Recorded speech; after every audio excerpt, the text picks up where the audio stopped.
Today on Divorce Court.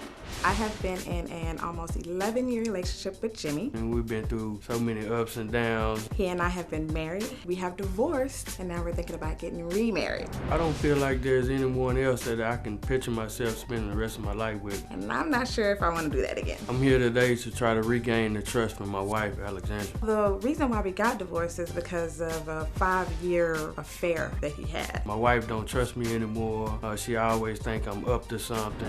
If the other woman pops up again, I will leave. Divorce Court is now in session. Good day, ladies and gentlemen. I'm here with Alexandra Sargent and Jimmy Sargent. Now hang on, because I'm going to tell you what's going on. It's confusing. I had to read it twice.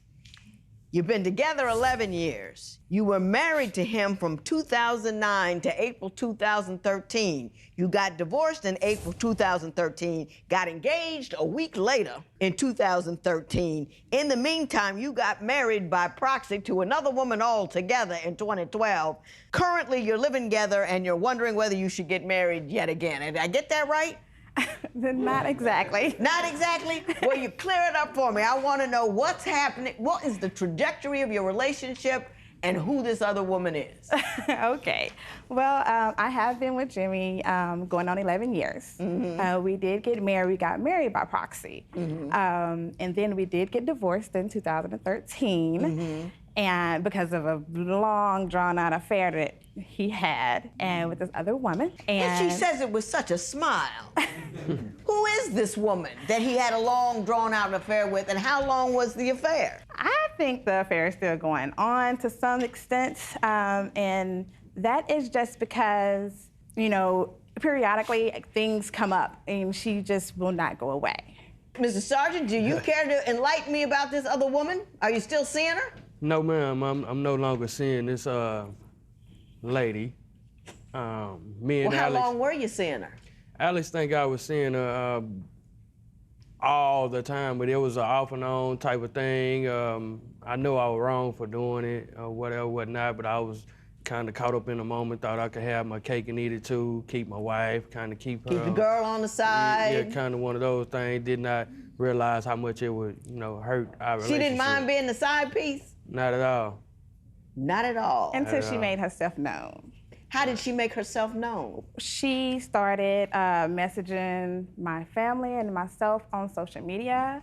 I had a job, and her mother came to my place of employment and made it known that her daughter was having an affair with my husband. I ended up actually losing my job behind that.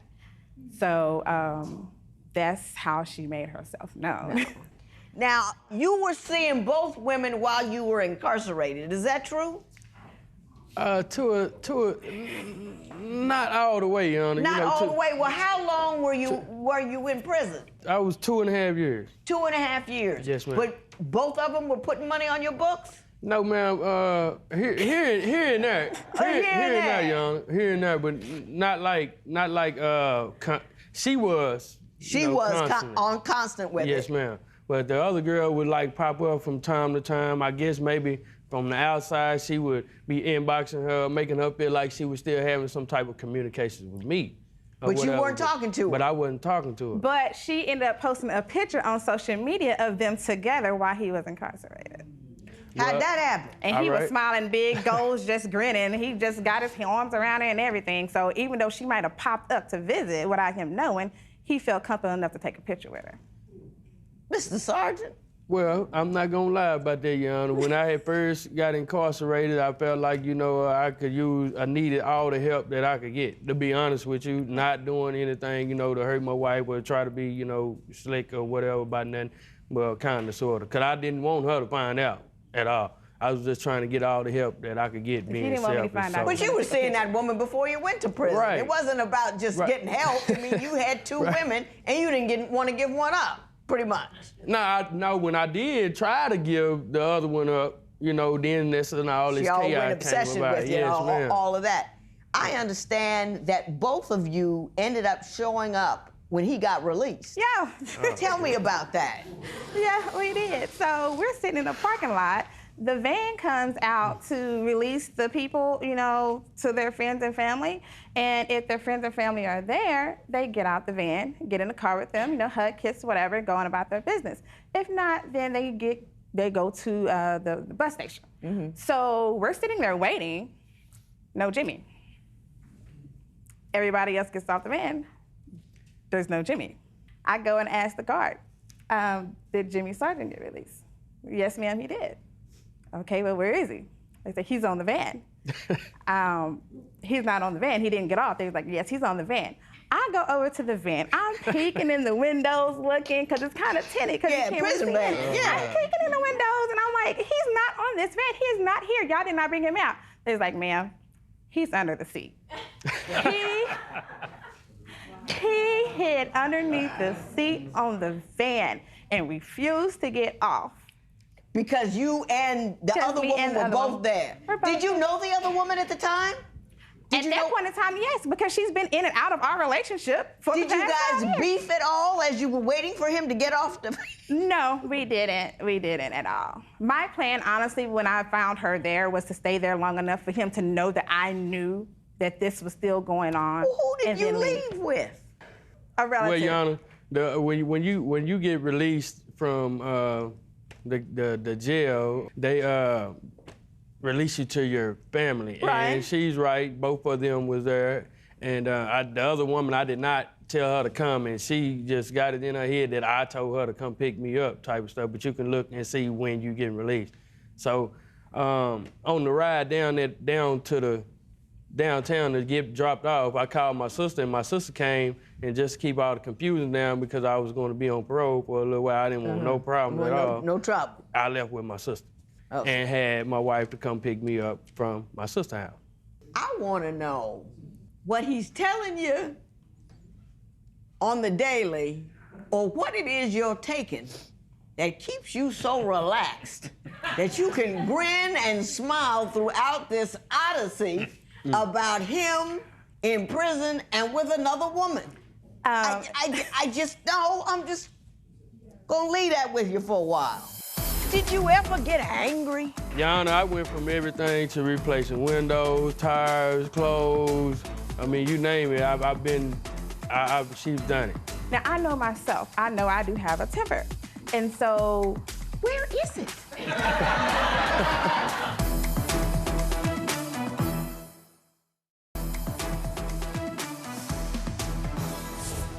It is my understanding, even throughout this chaos, Mr. Sargent had the nerve to tell you how to dress at a certain occasion. Could you tell me that story in detail, please?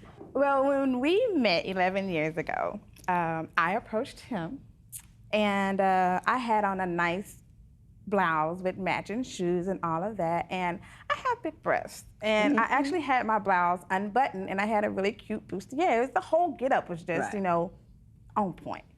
So I approached him. I was cute. So I approached him, you know, and asked him for his number. And as he's talking to me, he is slowly buttoning up every single button on my blouse all the way up to my throat.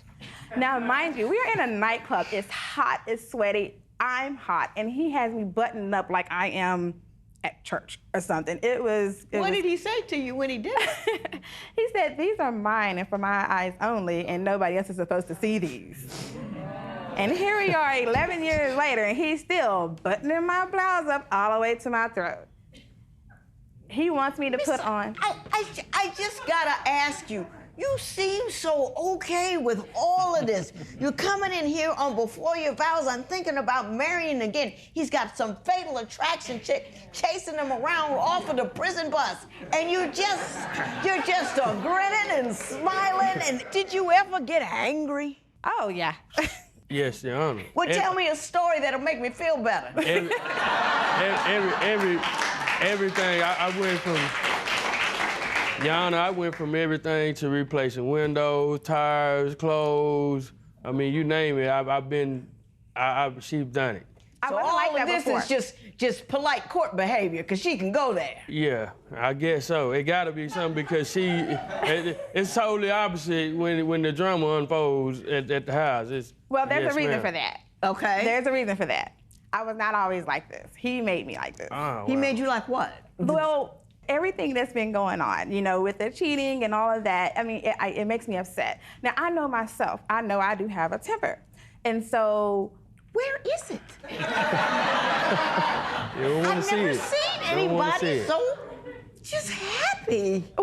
You don't want to see it. You know, you're talking a lot of hard, deep stuff. I do this for one, it does help me cope. I know what calms me down. And so one of the things that calms me down is that if I'm upset with him, if he's made me angry, I like to leave. I like to remove myself from the situation, calm myself down, and then we can revisit it, you know, in a few hours. Well, Jimmy is the type of person, he likes to, you know, take it on Resolve right it then. right now. Right then and Right. right now. And I'm not that type of person. And so when we talk right then and right now, It gets ugly. that's the result of, It gets ugly. yeah. I read in your paper somewhere that one of your children is a function of the fact that Mr. Sergeant over here microwaved your birth control. And That's as a lying. function thereof, you got pregnant. That's I lying. have got to hear this one. Occasionally I wake up with messages. And they're messages from people claiming to have been with him. He got drunk last night, drinking got drunk, and your husband was with me. Is there anything that he could do that would make you leave him? So, Mr. Sergeant, would you care to explain to me the story about getting pregnant because Mr. Sergeant had microwaved your birth control? Well, because you know, they have different kinds of birth control. And Right. the one that I was on at this time is this little ring thing, and you're supposed to keep it in the refrigerator. And I kept it in the refrigerator right there in the butter thing, you know? And so I didn't think that I would be able to get pregnant on this birth control, and it And you can't get did. hot. It can't get hot, you know? And I think he... So you think he tampered I with it think to he secure heated you up, in his yeah. life? Now, Mr. But, Your Honor, Sergeant, this go ahead, go Your ahead. Honor, this is a little thing called a Nuva ring. Yeah. I didn't touch her new ring. I didn't mess with it or nothing. Maybe she left it out or something. I thought she took it out. Yeah, You know, I okay, thought- okay. I don't want to get too deep Yeah, into okay, that. You've heard her a lot over a long period of time. What are you doing that allows you to keep her? What keeps her in your orbit? Well, besides all the negative that she's told you, I'm a good man. I go to work every day, and lately to try to regain that trust, Your Honor, I don't go out. I don't really talk to my brother or friends really like I used to. I don't go to the parties or none of that no more. I go to work. I come home. I don't got no lock on my phone, no nothing. So you know, I'm trying to regain that trust, and it's just not working. He needs a lock on his phone. Why does he need needs a lock on his phone because every single time I go through it, or not every single time, but a lot, when I go through it, I find evidence of someone claiming to have been with him. Are there other women out there claiming to be with you? Do you have messages that are suspect on your phone? Now, Mr. Sergeant, you come in here, your record's not too clean. You know what I mean? Yes. You had a side piece for over a decade. So tell me why I should believe that you're a changed man now. Well, Your Honor, like I was saying, I haven't cheated, and it's been a long time. And So keep who are in those mind, people on the phone that she's telling me about, the messages? Who are they from? most of them will come from the Fatal Attraction chick. No, this is different. She got friends, Your Honor. Wait a minute, She got she's friends. got her finger on something. This is Bring it to me. different. What do you got? Occasionally I wake up with messages, and they're messages from people claiming to have been with him. Prime example, not too long before we came here, I wake up and there's a message request on social media from some random chick that I have no clue who she is. I look at Me the neither. messages and I ask, who is this? And she says she's his ex, and up until last night. And I'm like, He what? got drunk last night, drinking got drunk, and your husband was with me. And it just so happened, I wake up to feed the baby and he's not home on this exact same night. I call him. I want to have an intervention. I don't know what is wrong with you.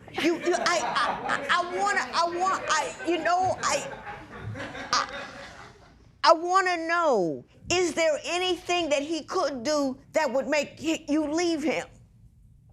Anything. You just seem perfectly content with this. I'm not. I'm really not content, but he had so much potential to do. He's grown. We were been together through like our 20s, you know, and we were young, and he's. I gotta say what I gotta say.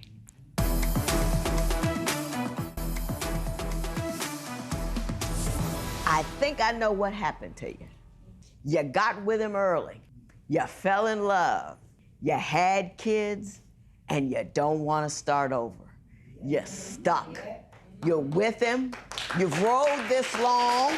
You're thinking, man, if I leave now, haven't I wasted those 11 years that I was with him, and I might as well still be with him because he's my baby daddy, and I've stayed this long, and if I did, it's like I screwed up, I messed up, and maybe this time he's gonna turn the corner. Maybe this time he won't fall into the arms of fatal attraction. Maybe this time he'll stay out of prison. And every time you say maybe this time and he messes up, you've invested more time, so there'll be a time where you'll never be able to leave him.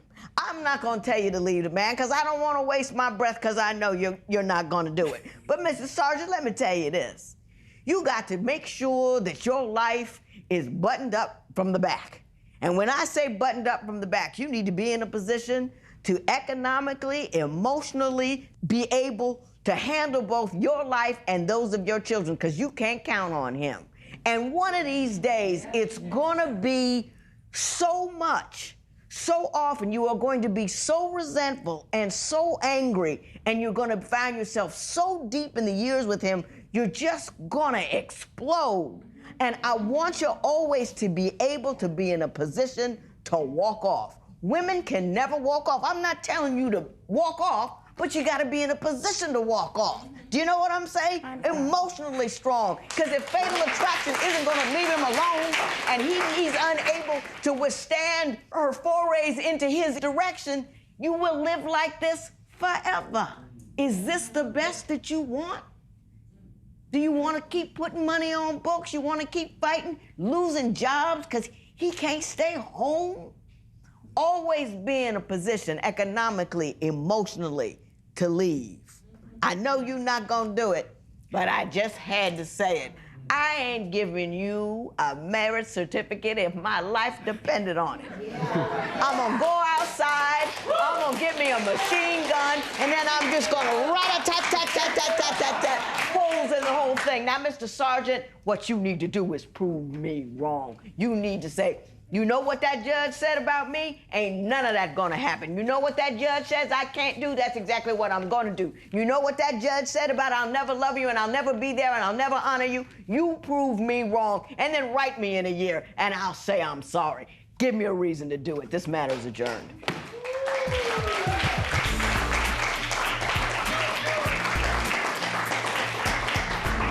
The judge told me to prove her wrong.